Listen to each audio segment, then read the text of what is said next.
Welcome to Masters of Product Management, powered by Sequent Learning Networks, a show that provides extraordinary insights for product managers who want to go faster and farther in their product management careers.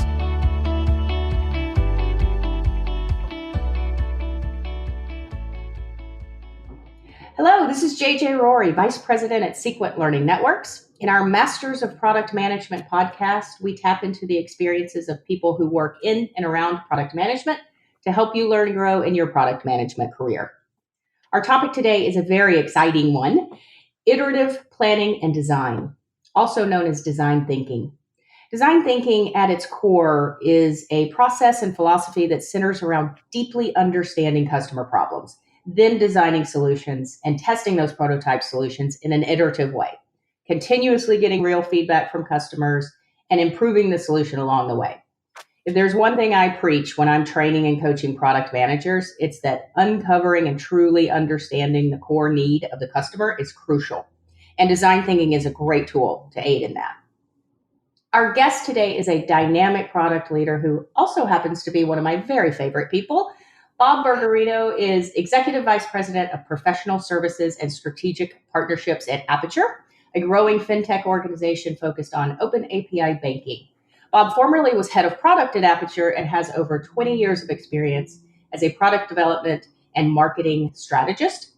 Previously, Bob was VP of product for First Data's digital banking services, which happens to be where he and I met, worked together, and got into the occasional trouble, which is one of the reasons I love him. Prior to joining First Data, Bob led marketing efforts for two divisions of Omnium Worldwide, a financial services startup company. Bob, thank you so much for joining me today. JJ, thank you for having me. It's a pleasure to be here and love working with you and having another opportunity to work together. Thanks. Yeah, we're going to have fun on this, even if no one else does. So Agreed. Absolutely. Okay, so you and I were talking recently about how the product team at Aperture has gone through a transition into using more design thinking principles across the product development process. So can you share with us what drove the push into that area in the first place, and then a little bit about how you went about the transition? Absolutely.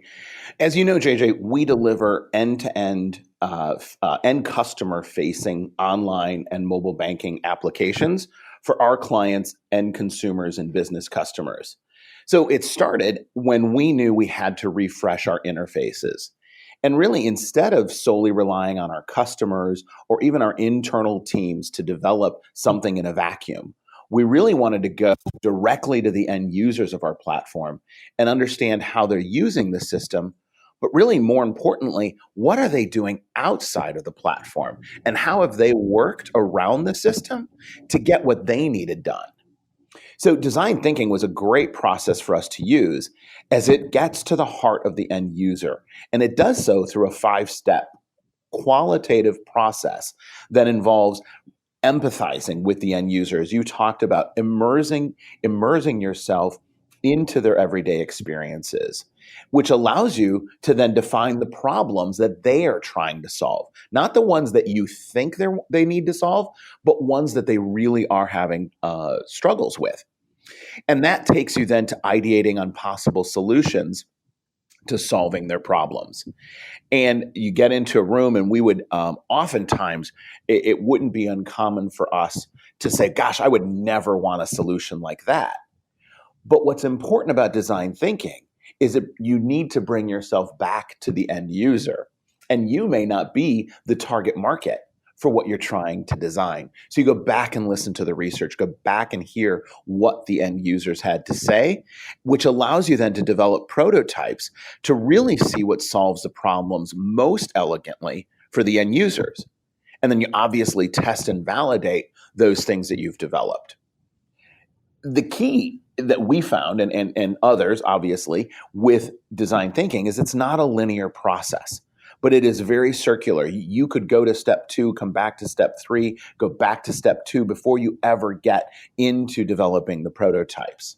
It wasn't uncommon for us to really even change the prototype in between interviews to test a new theory or problem that we heard from a previous end user. And I think that's really the benefit and beauty of design thinking, is it allows you to do that and really get to the heart of the matter with the end user. That's amazing. So one of the things that as you know, I spend a lot of time with different organizations, product teams, and one of the things I always ask a group of product managers is how much time do you spend with the customer?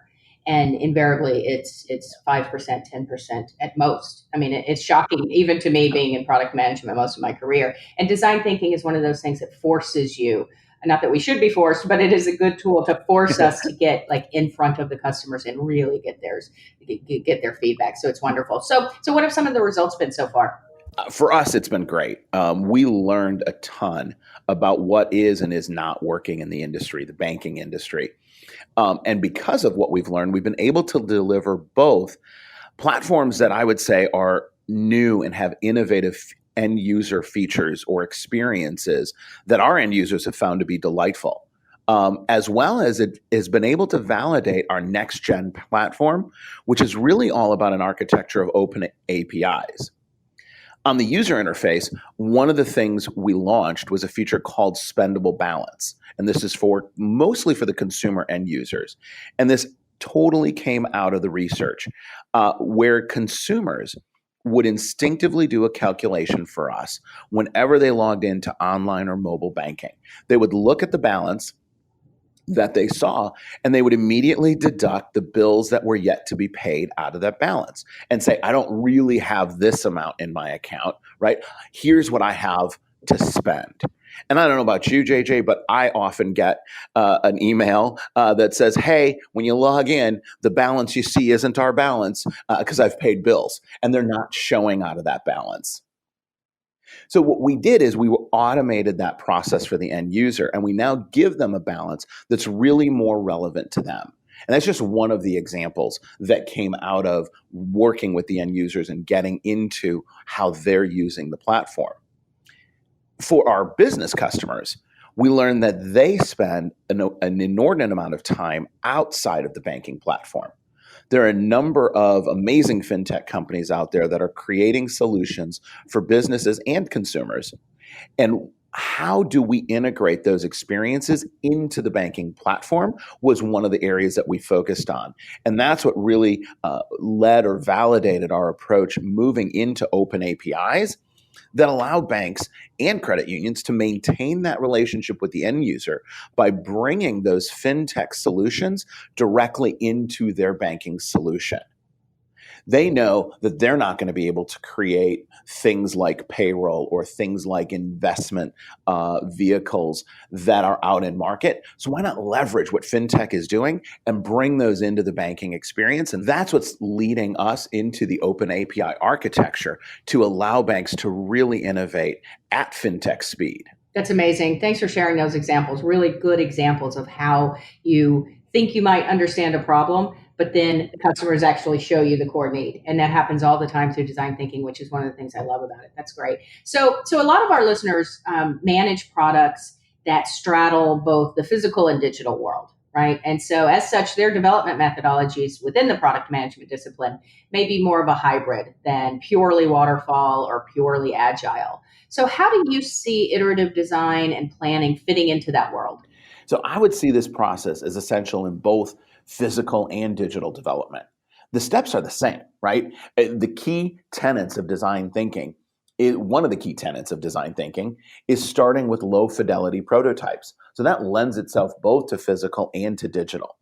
You really shouldn't start with a fully baked solution or product. Bring something to the end user on paper. Bring an idea that the end user can begin to grasp and provide feedback before it has gone into production.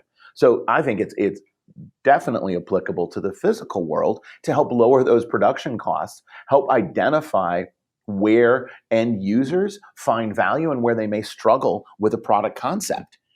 You take that feedback and then you can start making higher fidelity prototypes. But again, these should also be low cost design, right? They are used to understand how the end user will find and use the product. Yeah, that's great advice. I agree. I think one of the things that a lot of the companies that I work with, again, who are in manufacturing and more physical products, trying to see where that agile, iterative world of product fits in with them. And sometimes the development methodology, again, moving from waterfall to agile, doesn't always work for everyone. But in my experience, as you said, design thinking and iterative planning and designing is a great way to understand customer needs, regardless of what the That's type of product it is. that's right, and bridge that gap. You got it. Exactly. Absolutely. So moving back a little bit internally and thinking about your organization, as with anything, truly getting a new process or philosophy into the DNA of your organization takes time. So what are some of the next steps that you intend to take to ensure that these principles take hold? Absolutely. So I think you brought a really good concept up, right, in terms of design thinking and agile. So one of the steps we'd taken is moving more to an agile process where we are developing in iterative 2 to 3 week sprints, providing those demos of the development to our stakeholders and gaining their feedback. So that's another way in which we're bringing in agile and bringing in and using that design thinking into the organization. But really, as with anything, it starts from the top and ensuring that management and leadership teams are on board with this approach. We've done some training throughout the organization on both the Agile framework and design thinking, and we're involving more of the organization in our sprint reviews. This has been helping us reinforce the process, reinforce the philosophy, and reinforce the changes that we're making, again, across the organization. As you expose more and more of your teams, more and more of the organization to the benefits and to the value of design thinking and agile, I think that's how you get it into the DNA of the organization. That's great. Yeah. So it's a very collaborative effort. Absolutely. Okay, so we've mentioned this a couple of times, and this is one of the things that kind of stands out to me within design thinking, and why I'm kind of a convert, if you will.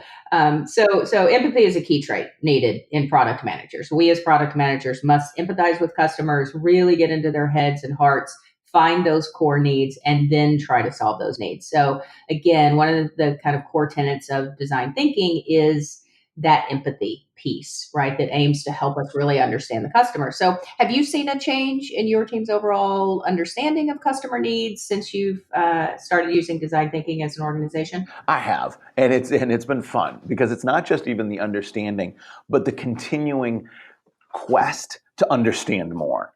So it's been now they're taking an approach where they're asking, hey, how would an end user like this process or enhancement we're developing? And then go get the feedback, right? Go and understand and see how they're actually using the process or product. That's been fun to watch. It's also reinforced the need, and you mentioned this even earlier, right? Understanding and wanting to solve real problems that end users are experiencing. In technology especially, there's often this concept of, hey, I got a solution, let's find the problem that fits it. And at Aperture, that really isn't our goal. Our goal is to identify what are the real problems end users have and then develop the solution that meets those. So that's been what's really fun, at least for me, from watching the team move from that kind of conversation of, hey, we got a great solution versus, hey, I've identified this problem. Now, how do we solve it? That's wonderful. I love to hear that. So finally, what are some common mistakes that you see companies making as they try to wade into this world of design thinking? Yeah, I can identify maybe two potential pitfalls that companies should watch out for. First, don't go into the research with a preconceived solution in mind, something that you're just saying, hey, I think I know how we should solve it, and let's try to validate it. What that does, it can actually taint your process and lead the organization or the teams from identifying what the real problems are. So if you go into it with some concept of, hey, here's what I think the solution should be, or here's what I think the problem even is, right? Go in open-minded, watch and empathize what the end users are doing, because that's really where we call them minimum awesome products come from, right? We no longer move from minimum viable to really minimum awesome. And the only way you can get to the awesome is just by going in with an open mind. So I think that's one. And then the other pitfall is design thinking can potentially lead companies into moving slowly. And I don't think that's at all what design thinking is about, right? It's not about moving slowly. It's quite the opposite. It's about finding those solutions quickly and then iterating on those solutions, identifying what the problem is, and then coming back and forth with those very quick iterative solutions to testing what the customers are looking for. That's what you should then take into your sprint development. So it should all flow very nicely and not slow the process down, but allow you to actually move faster. But again, one of the pitfalls can be this analysis paralysis, if you will. Once you identify the trends, once you see a good trend line of what your end users are struggling with, then I would move very quickly into prototyping and testing and validating, and then bringing that to the development team. It's great advice. And by the way, I'm definitely going to steal the minimally awesome product concept. I love that. That's fabulous. It's not mine, just to be sure. I was just about to say, leave it to you to come up with something so cool. But okay, I'll give credit where it's due. All right. Well, Perfect. Yeah, such a wonderful discussion today. Thank you so much, my friend and colleague, Bob Burgarino, for sharing your vast wisdom with us. I hope you'll come back and join me soon. Absolutely, JJ. This has been a delight. Thanks for having me. Awesome. Thanks again, Bob. So thank you for joining us on Masters of Product Management, powered by Sequent Learning Networks. I am JJ Rory, and I look forward to speaking with you on the next episode. You've been listening to Masters of Product Management, powered by Sequent Learning Networks. If you'd like to take your career to the next level with additional tools, training, coaching, and books, be sure to visit Sequent Learning Networks at sequentlearning.com.